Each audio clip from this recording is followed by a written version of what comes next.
नमस्कार साथियों, Esraj education point में आप सभी का स्वागत है। तो आज इस वीडियो के माध्यम से हम लोग खोट्ठा समास एवं कारक के बारे में पढ़ेंगे, क्योंकि खोट्ठा समास एवं कारक में लोगों को बहुत ज़्यादा गलती होती है। तो आज इस वीडियो में हम समास एवं कारक का एग्जाम्पल लेके आए हुए हैं और परिभाषा लेकर। इसमें दिए गए सभी विषय वस्तु परीक्षा की दृष्टि से बहुत ही महत्वपूर्ण है। तो आज हम लोग खोट्ठा समास के बारे में जानेंगे, जो जीएसएससी सीजीएल एवं जेटेट विषय वस्तु पर आधारित है। अगर आप अभी भी चैनल में नए हैं तो वीडियो को लाइक एवं शेयर करें और वीडियो के नीचे दिए गए बेल आइकन पर क्लिक करें। तो आइए आज हम लोग समास और कारक के बारे में जानेंगे। तो सबसे पहले हम लोग समास के बारे में जानेंगे। खोट्ठा समास, पेछुआड़ी समास, जिसको तत्पुरुष समास भी कहा जाता है। तो इसका परिभाषा, जिस शब्द का पहला पद गौण अथवा पिछला पद जो अंतिम पद होता है वो प्रधान रहे, उसे पेछुआड़ी समास कहा जाता है। अर्थात जिस शब्द का पहला पद शांत रहे और अंतिम पद प्रधान रहे, यानी पिछला पद जो होता है वो उसकी विशेषता बताता है, उसे जो है पिछवाड़ी समास कहा जाता है। जिसमें अर्थात इसमें कारक विभक्ति भी देखने को मिलता है, जैसे बैलगाड़ी, यानी बैल का गाड़ी, गाड़ी किसका है? बैल का है। तो अंतिम पद इसमें प्रधान बता रहा है, इसे कारक विभक्ति है। जैसे का बैल का गाड़ी, राजपुत्र, राजा का पुत्र, घर जमाई, घर का जमाई। तो इस सब पद में जो है अंतिम पद प्रधान है। नंबर 2, पटतरिया समास, जिसको हम लोग कर्मधारय समास कहते हैं।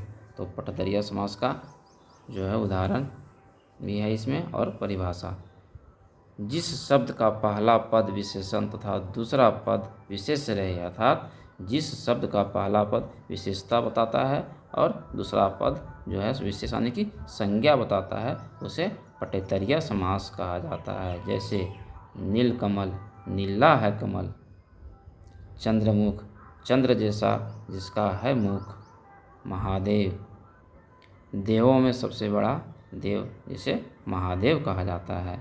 तो इसमें क्या है, पहला पद जो है विशेषता बताता है और दूसरा पद जो है वह संज्ञा है। जैसे नीला है कमल, यानी कमल एक संज्ञा है और उसका जो विशेषता है वह क्या है, वह नीला है।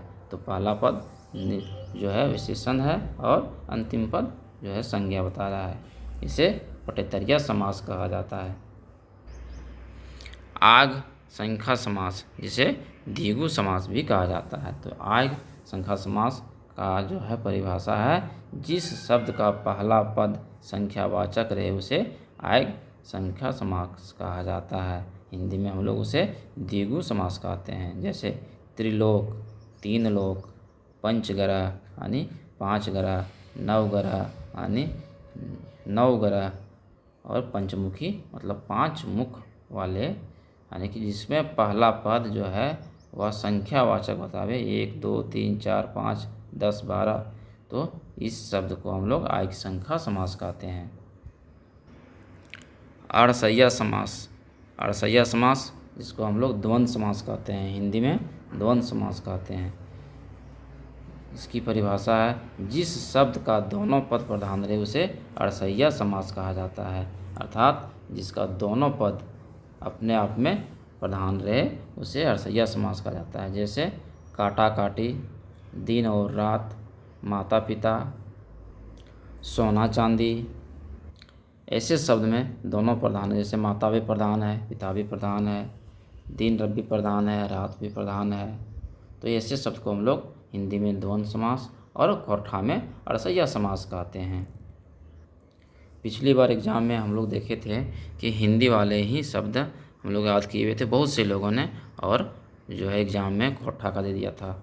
अड़सैया हो गया, अरगाही हो गया, पिछवाड़ी हो गया, इस प्रकार से खोट्ठा समास को पूछा गया था। तो आज हम इस वीडियो में ऐसे ही एग्जाम्पल लेके आए हुए हैं और ऐसे ही समास को लेके आए हुए हैं। अड़गाही समास, जिसको हम लोग बहुब्रीहि समास भी कहते हैं। खोट्ठा में उसे हम लोग अड़गाही समास कहेंगे। इसकी परिभाषा, जिस शब्द का कोई अलग अर्थ निकले उसे अड़गाही समास कहा जाता है। मतलब जो शब्द दिया हुआ है उसका एक अलग अर्थ निकले तो उसे हम लोग अड़गाही अर्थात बहुब्रीहि समास कहते हैं। जैसे दशानन, अर्थात हम लोग गणेश को क्या कहते हैं, दशानन कहते हैं। दशानन हम लोग रावण को कहते हैं जिसके 10 हैं सर, अर्थात रावण। लंबोदर, जिसका लंबा है उदर, अर्थात हम लोग गणेश को कहते हैं। यहाँ तो लंबोदर का अर्थ होता है गणेश और दशानन का अर्थ होता है रावण। उसी प्रकार नीलकंठ यानी नीला है जिसका कंठ, अर्थात शिव। तो जिसका एक अलग अर्थ निकले उसे हम लोग अड़गाही समास कहते हैं। अव्ययक समास, जिसको हम लोग हिंदी में अव्ययीभाव समास कहते हैं। तो अव्ययक समास को हम लोग उसे कहते हैं जिस शब्द की पुनरावृत्ति रहे उसे अव्ययक समास कहा जाता है। अर्थात जिस शब्द की पुनरावृत्ति रहे उसे, मतलब एक ही बात को जो है डबल रिपीट हो तो उसे हम लोग अव्ययक समास कहते हैं, जिसे हिंदी में अव्ययीभाव समास कहते हैं। जैसे रातों रात, अर्थात रात रात, मतलब जैसे हो गया बहुत सारे रात, रात रात रात रात, तो उसको हम लोग क्या कहेंगे, रातों रात। तो यह हो गया अव्ययक समास। आजीवन, अर्थात जीवन भर, जीवन जीवन जीवन मिलके जीवन भर होता है, उसे हम लोग आजीवन कहते हैं।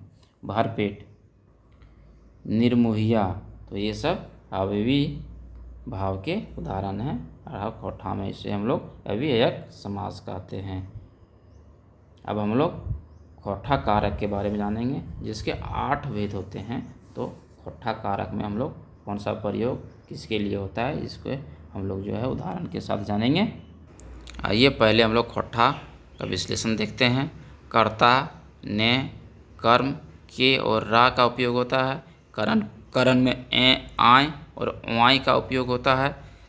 संप्रदान, ले, लाई, लागिन, खातिर का उपयोग होता है। जिस शब्द में आचे, जिस वाक्य में ले, लाई, लागिन, खातिर का जो है प्रयोग दिखे वह संप्रदान कारक होता है।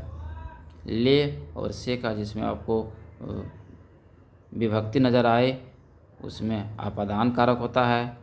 संबंध का होगा एक, के, रा, जिसमें विभक्ति दिखे वह संबंध कारक होता है।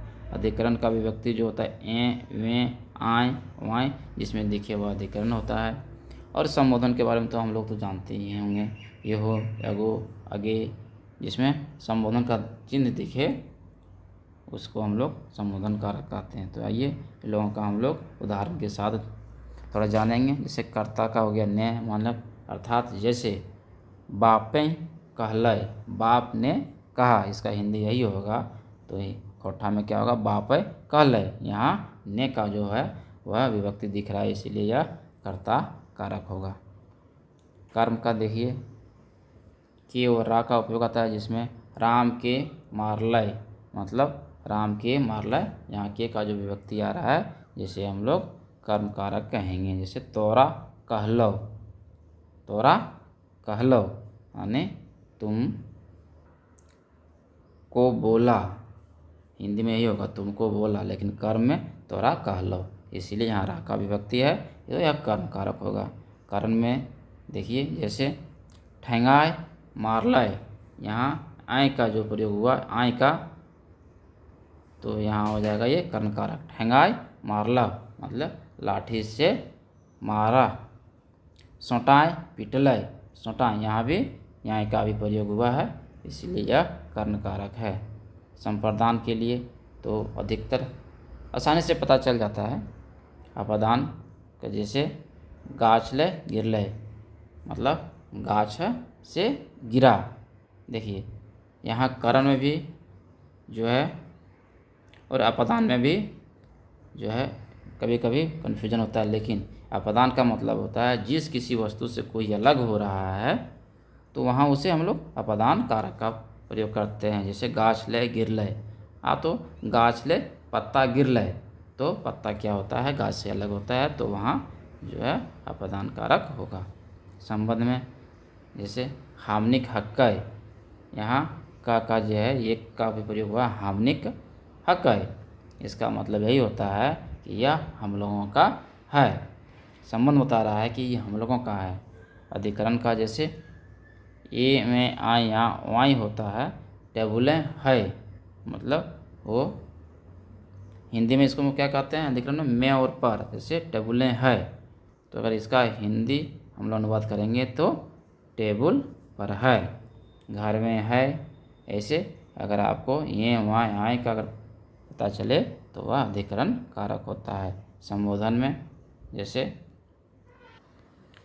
ये हो तनी सोनी तो इसमें जो है संबोधन कर रहा है कि उसको प्यार से बुला रहा है। तो ये कारक के 8 भेद है। अगर आपको वीडियो अच्छी लगे तो लाइक कीजिए और सब्सक्राइब कीजिए चैनल को, ताकि आने वाले सभी वीडियो आप तक सबसे पहले पहुँचे। इस वीडियो में दिए गए सभी को पढ़ने के बाद मुझे लगता है कि आपको अच्छी तरह से समझ आए कि संप्रदान कारक का एक एग्जाम्पल भी ले लीजिए आप, जैसे